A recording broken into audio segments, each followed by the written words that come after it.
요한복음에서 가장 먼저 시작하는 예수님의 이적은 무슨 이적이었을까? 힌트는 초콜릿 이름도 있어. 그러나 무슨 초콜릿? 가나 뭐. 거기까지 가나 뭐. 가나 이적? 가나에서 지역 이름이고 그거는 거기 가서 뭘 하셨어?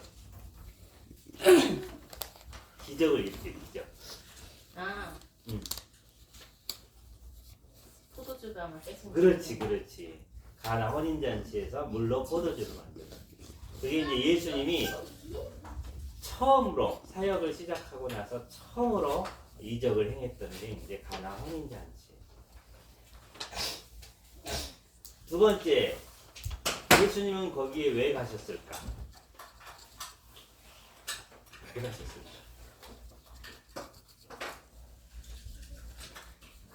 왜 가셨을까? 너무 쉬운 질문. 왜 가셨을까? 가족이어서? 가족이어서? 아는 사람? 지인이? 아는 사람이었겠지. 뭐 해주러 갔을까?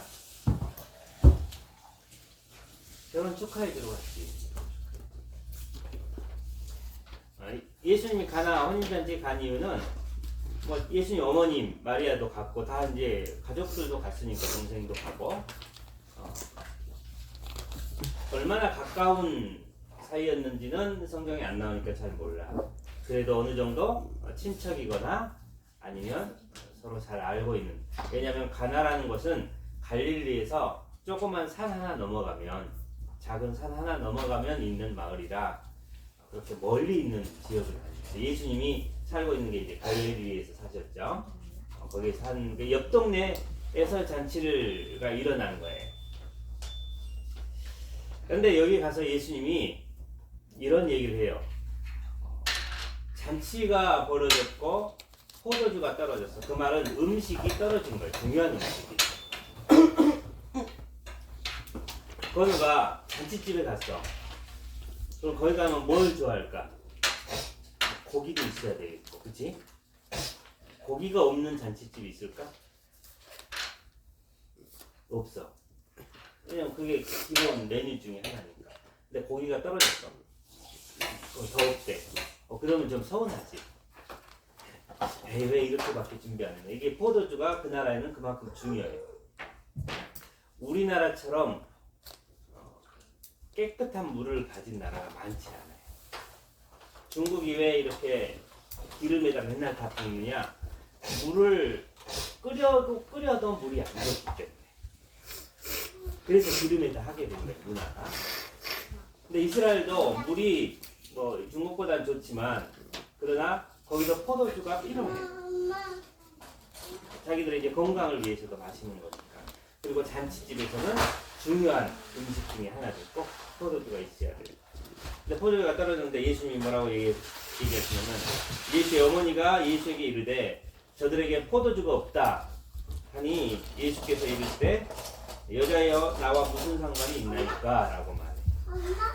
그 말은 그걸 왜 나한테 얘기하세요? 나는 누구다? 나는 손님인데 손님으로 갔는데 음식 떨어진 거 뭐 어떻게 해야 돼? 음식 떨어졌다 그러면 뭐 손님이야 내가. 축하해주러 갔는데 문제가 생겼어 그럼 내가 막 해결하러 다녀야 돼? 그게 아니지.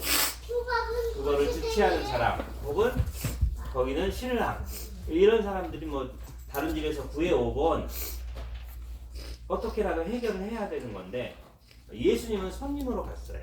근데 예수님이 그 말을 듣고 나서 딱 하는 말은 나는 상관없는 나한테 왜 그런 얘기를 하세요? 나는 손님인데 왜 나한테 하라고 하세요? 라고 말씀하고 있어요. 우리가 예수님을 믿고 예수님을 따르지만 그래서 우리는 기도를 하죠. 하나님께. 기도를 하는데 기도 응답이 안 돼. 기도했는데 막 응답해 주셔? 안 해주시지. 그러면 우리는 이런 생각을 해. 예수님이 나와 함께 안 계시나? 아니면 내 기도를 안 들으시나? 왜 응답을 안 해주시지? 라고 생각을 하는 거예요. 그런데 이 사건도 똑같아. 예수님이 없어서 일어난 사건이 아니야. 예수님이 있어도 사건이 일어나. 우리의 기도가 응답받지 않는다고 해서 내가 느끼는 응답이겠죠. 그런다고 해서 예수님이 안 계시거나 하나님이 우리의 기도를 듣지 않고 있거나 들어도 답이 없는 게 아니에요. 하나님은 우리의 모든 기도에 응답을 하셔요. 하나님의 약속은 항상 동일해서 내가 너와 함께 하겠다. 그거는 저 창세기부터 계시록까지 똑같은 얘기는 반복이 계속돼. 그건 바뀌지 않아. 그 말은 무슨 말이냐면 그건 반드시 그렇게 한다. 내가 너와 함께 하겠다. 그런데 문제는 우리가 못 느끼고 기도하는 거야. 그래서 건이는 기도노트 써봤을까? 기도했던 내용들은 뭐 일기장이나 다른 데 써본 적이 있을까? 기도 은총이 써본 적 뭐 잠깐이라도 써본 적. 기도하는 것을요? 내 기도 제목 이런 거 기도했고 저런 거 기도했고. 그래요? 안 써봤어요. 네. 보통 이제 내가 기도 응답을 받았는지 안 받았는지 잘 모르죠. 근데 최근 기도하는 걸 기억하는데 내가 1년 전에 기도를 했어. 근데 기억이 안 나. 까먹어 버렸어. 그래서 그런 것들을 놓치지 않기 위해서 기도 노트 같은 데다가 따로 적어 놓는 사람들이 많이 있어요. 왜냐면 나중에 한 6개월, 1년 지나고 나서 한번 이렇게 보다 보면 이 기도가 내가 응답이 됐었네? 나는 기억 못하고 있었는데 이런 것들을 발견하기 위해서 일부러 적어 놓은 것들이 있어요. 오늘 필요하죠. 어저께 발견했잖아. 아, 그랬어? 오케이. 어저께 유튜브 하게 해주세요. 키 크게 하게 해주세요. 했는데 둘 다 6개월 전 6개월 전에 아니 기도했던 거. 3년 전. 재작 3년 전? 3년 전. 2020년 그래서 3년 전 걸 어떻게 알았어? 적어놨었는데 책 보고 그거 적어놨네. 적어놨구만. 근데 그때 적어놓은 거를 우연히 찾아보건 간에 보게 된 거잖아. 그래서 기도응답이 됐구나. 그걸 보게 된 거야. 그런데 실제로 우리는 거기에 써놓은 내가 기도한 걸 다 썼다 할지라도 기도할 때마다 제목이 바뀔 때마다 계속 다 썼다 할지라도 우리는 하나님이 응답해 주신 걸 다 알 수가 없어요. 왜냐하면 기도 응답의 결과를 우리가 어떻게 생각하냐면 내가 원하는 방향으로 된 거를 기도 응답이라고 생각하기 때문에. 그럼 내가 원하지 않는 방법으로 되는 건 기도 응답이 아니에요. 하나님 응답 안 해주신 거예요. 그거는. 그렇게 우리는 생각해요. 근데 하나님의 기도 응답은 항상 100% 응답하지 않는 게 없어요. 그것은 시간적 차이가 있을 수 있어요. 빨리 이루어질 수도 있고 아니면 시간이 꽤 지나서 이루어질 때 있고 어떤 사람의 기도는 그 사람이 세상을 떠난 이후에 이루어지기도 해요. 기도가 사라지진 않아요. 근데 그 기도의 결과가 어떻게 나타나냐면 하나님만 하시죠. 그런데 그 기도에서 중요한 게 있어요. 우리가 빨리 기도의 응답을 받고 하나님이 나와 함께 하신다는 걸 발견하고 싶다면 예수의 어머니인 마리아처럼 해야 돼요. 이 마리아가 뭐라고 했어요? 자, 마리아도 그 집에 손님이, 예수님도 당연히 손님이겠죠. 제자들도 같이 갔어.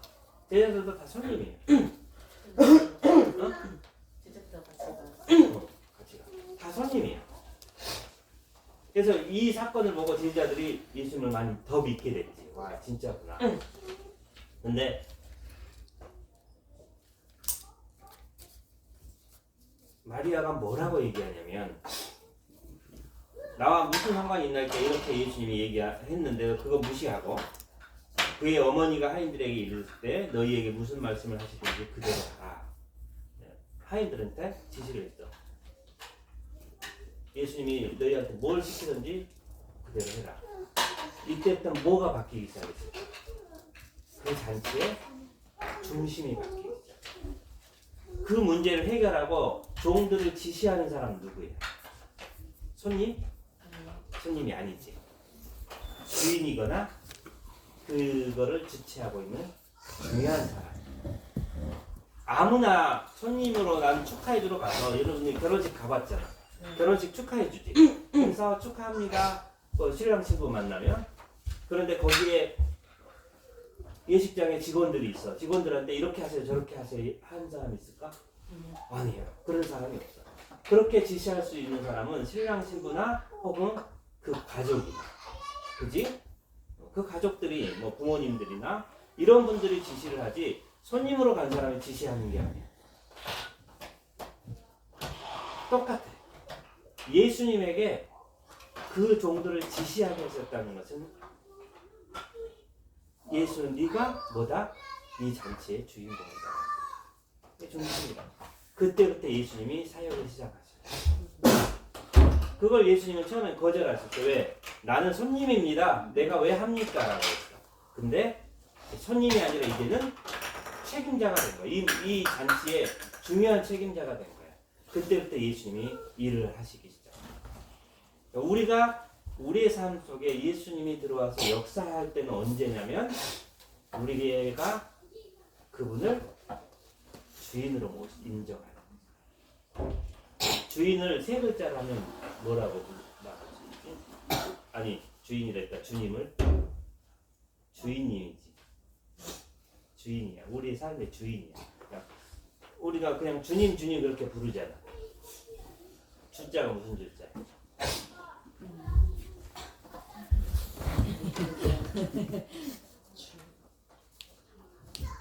말했잖아 방금. 기술이. 주인 주체야. 주인이야. 그러니까 우리의 주인이야. 그러면 우리의 삶의 주인이라면 결정권은 누가 가지고 있을까? 주인이 가지고 있지. 그래서 우리의 기도는 어떤 기도여야 되냐면 결정을 하는 기도가 아니라 우리의 상황을 말씀드리는 기도예요. 내가 어디가 아파요. 내가 뭐가 필요해. 이런 거는 우리는 얼마든지 그렇게 기도할 수 있는 거예요. 그죠? 하나님, 주님 저 키도 더 크고 싶어요. 아니면 뭐 이런 것도 좀 가지고 싶어요. 없는 거 꼭 가지고 싶은 그런 게 있다. 우리는 말할 수 있어요. 근데 그 결정은 누가 하셔? 주님이 하셔.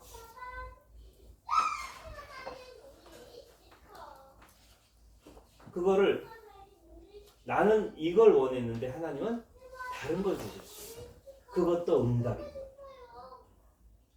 근데 우리가 이 주인으로서의 주님을 인정하지 않고 계속 내 것을 주장해서 하나님은 나를 도와주고 내가 주인이니까 내가 원하는 걸 하나님이 들어주세요. 그래야 기도 응답해 주시는 거고 하나님이 나를 사랑하시고 살아있다고 내가 인정할게. 그러면 하나님이 내 삶에서 역사하시는 것을 발견하기가 어려워요. 그래서 계속 하나님이 없다. 하나님 기도를 안 들어주신다. 하나님이 뭐하고 계신지 모르겠다. 그런 얘기를 하게 되는 거예요. 이것이 자리 잡아야만 우리의 삶의 방향들이 만들어져요.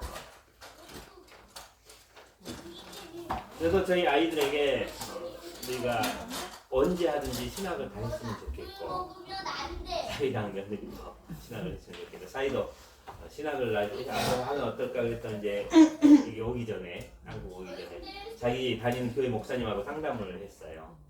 신학을 한번 해보라는데 어떻게 해야 될까요? 상담을 했대요. 목회할 꿈이 있냐? 아니, 그런 꿈은 없는데요. 그러면 하면 안 된다. 그래서 그거는 그렇죠. 목사님 될 사람만 하는 거죠. 근데 그게 항상 우리의 인식 속에 있는 생각인 거예요. 그런데 신학을 하는 이유는 하나님의 말씀을 깊이 알기 위해서 하는 거예요. 그게 주 목표. 우리가 종종 뭘 생각하냐면 교사면 가르칠 생각을 먼저 해요. 교사. 내가 선생님입니다. 교회 선생님이면 뭘 해야 돼? 성경을 알아야 가르치니까. 근데 그게 중요하지. 목사가 되는 거는 신학을 해서 내가 목사가 되는 게 중요한 게 아니야.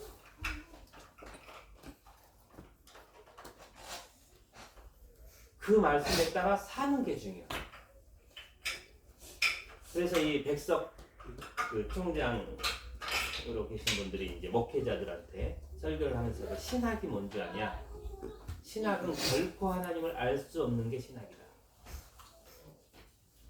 그래서 여러분이 신학자고 여기는 또 신학을 배운 사람들이 왜 하나님을 못 만나냐? 다시 말해서 목회자가 왜 하나님을 못 만나냐? 그거를 학문으로 다가가야 돼. 신학이라는 건 없다. 성경에 신학이 어디 있냐? 신자가 먼저 돼야 된다. 다 이제 거기 목회자들 다 앉아 있는 자리였죠. 신자가 먼저 돼라. 신자가 됐을 때 하나님을 만날 수 있고 하나님을 아는 거지. 신학자가 된다고 하나님은 학문을 어떻게 하나님을 우리가 이해해? 하나님은 학문으로 우리가 알 수 없는 건데. 그래서 신학교 교수들이 왜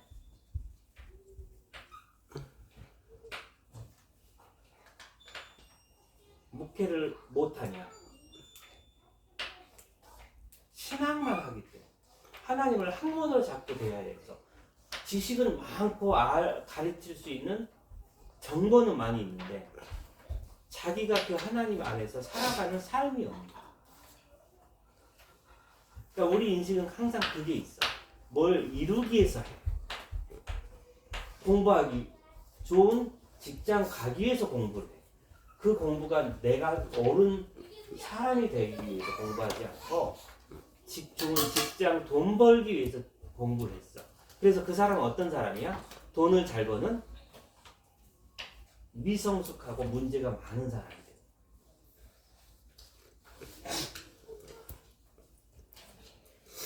그러니까 우리가 하나님을 만나고 하나님을 알아가는 거죠. 우리 아이들은 또 경영자가 되라고 그랬어. 그냥 항상 시킨 것만 할 사람이 아니라 계속 스스로 찾아내고 직장을 다녀도 경영자의 자리에 가면 태도가 바뀌어. 열심히 일해. 그럼 빨리 승진해서 다른 사람을 이끄는 것도 있지만 밑에서 시키는 것만 했을 때 보는 것과 일을 시키는 자리에 올랐을 때 보는 것은 전혀 달라. 새로운 거를 볼 수 있어. 그거는 준비 과정. 그거는 끝이 아니에요. 그 끝은 하나님께 맡기는 거고 어떤 자세로 삶을 살아가느냐 준비시키는 거예요. 그러니까 우리의 모든 기도는 하나님 앞에 소원을 아뢰고 꿈을 말씀드리고 혹은 우리의 필요를 말씀드리고 그래서 그게 우리 기도잖아요. 우리 뭐가 필요해? 뭐가 도움이 필요해? 하나님 도와주세요. 우리는 그렇게 다 기도할 수 있지만 그 결과는 항상 하나님께 맡겨요. 그게 우리 예수님이 내 삶의 주인이라고 내가 고백하는 거예요.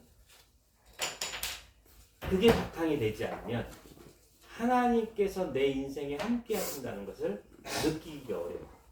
그러다 보면 시간이 지나면 어떻게 될까?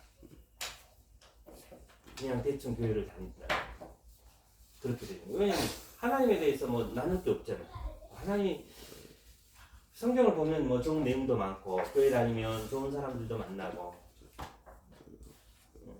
그래도 서로 막 섬기자, 서로 사랑하자, 서로 베풀자 뭐 이런 좋은 말 하니까 그렇잖아 그거. 그래서 교회를 다니는 사람도 많아. 근데 그게 목적이 아니거든. 하나님을 만나기 위해서 그분을 예배하기 위해서 가는데 하나님을 못 만나. 그 이유는 내 삶의 주인으로 인정을 안 하기 때문에. 인정을 하면 많은 것을 경험할 수 있고 인정을 안 하면 조금 경험할 수 있다. 그래서 많이 경험한 사람은 어떻게 하나님을 만나고 어떻게 하나님과 살아가는가를 익혀나갈 수 있어요. 그래서 이거는 굉장히 중요해요. 우리가 칼빈이 아주 중요한 게 하나님의 주권 사상. 그분은 우리의 주님이다. 이게 이제 장로교에서 이 주권 사상이 가장 두드러진 특징 중에 하나. 성결교는 거룩함, 성결함의 중심을 갖고 있어. 그런데 이제 뭐 대한민국 장로회야 교회 다닌 데가 거기는 주권 사상이 가장 중요해. 우리의 주인이시다. 다른 데도 다 그건 인정을 하지. 왜냐하면 성결교가 강조하듯이 장로교도 거룩함, 성경함 강조해. 그런데 약간 그 순위가 중요한 순위가 가장 중요하냐 아니냐 요거 좀 차이야. 다 중요하게 여기지. 이게 바로 서지 않으면 신앙생활이 어렵고 그 다음엔 내 마음대로 인생을 살아라. 그러다 보면 계속 신앙이 힘들지. 왜 하나님은 내 기도를 다 안 들어주지? 서운해지. 누구 기도는 막 잘 들어주시는 것 같아. 저 사람은 나보다 나은 것도 별로 없어. 근데 그 사람 기도는 왜 잘 들어줄까? 근데 왜 하나님은 내가 기도하는데 아무리 기다려도 바뀌지 않을까? 내 상황. 그렇게 생각을 한단 말이야.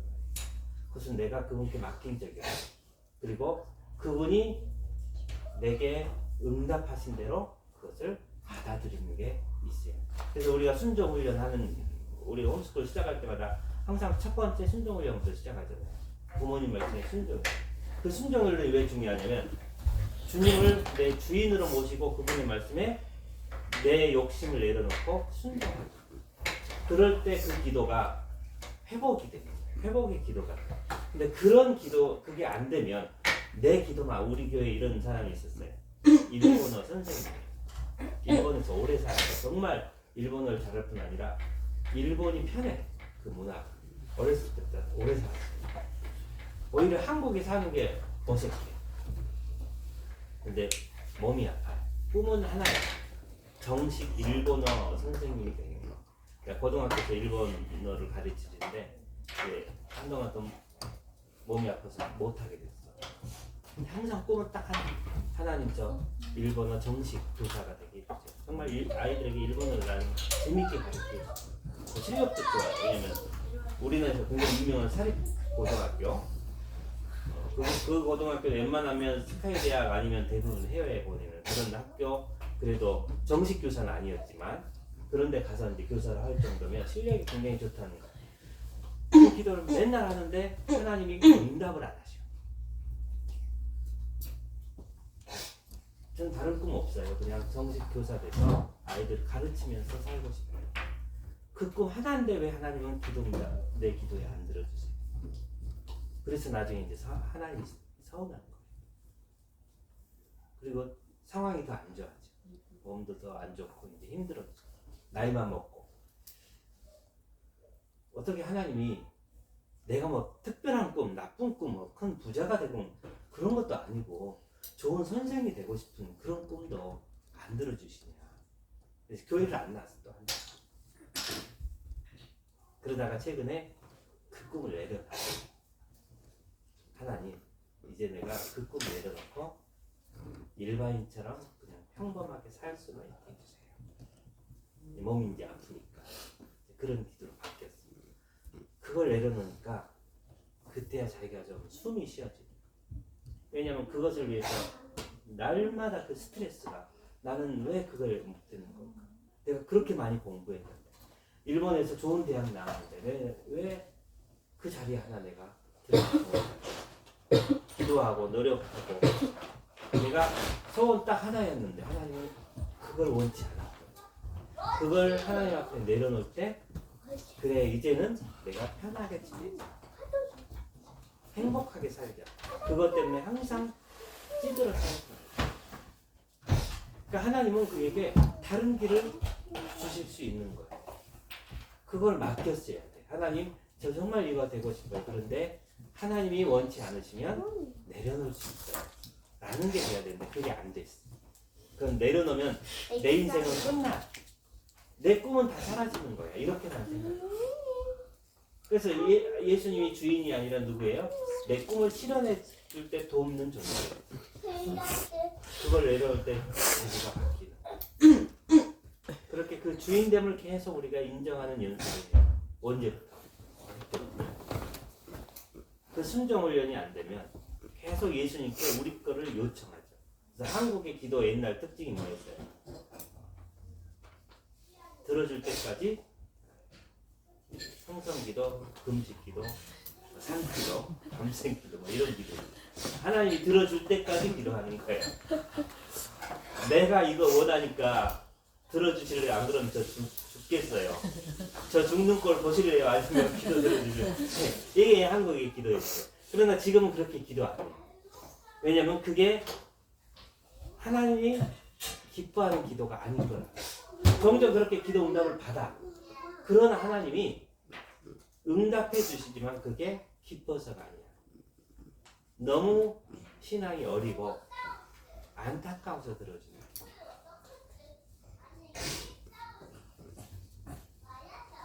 그래서 그냥 하나님은 무조건 내가 이루고 싶은 꿈을 이루어주시는 당신은 좋은 하나님. 내가 그러면 예배도 잘하고 헌금도 잘되고 교회도 열심히 다닐게. 이렇게 생각해. 근데 그게 바뀌어야 돼. 그럴 때 우리 신앙생활의 방향이 바뀌어요. 그거를 어릴 때부터 순종 훈련을 통해서 계속 익혀나가요. 그러면 뭘 해도 행복이 있어. 행복이 있어. 그리고 내 안에 자유가 생겨. 그런데 그러지 않고 세상이 요구하는 내 꿈을 이루고 하나님은 나를 돕는 자니까 끝까지 도와주세요만 하면 행복하지가 않아요. 항상 내가 이루지 못하는 것 때문에 괴롭고 어느 정도 이루었다 했는데 또 꿈이 생길 거야. 더 큰 꿈. 그러면 또 거기서 좌절해. 그래서 이 하나님께 나를 맡기고 그분을 주인으로 인정하는 것을 계속 연습해요. 기도하겠습니다. 하나님, 주님은 항상 우리에게 영원한 주인이며 우리의 목자이십니다.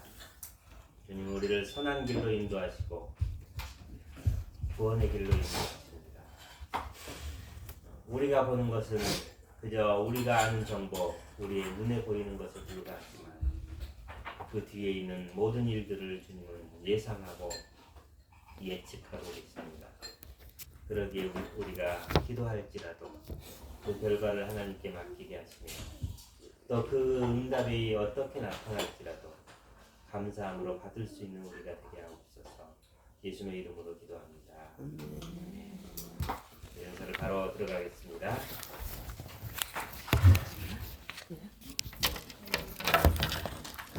자, 첫 번째 연설 네가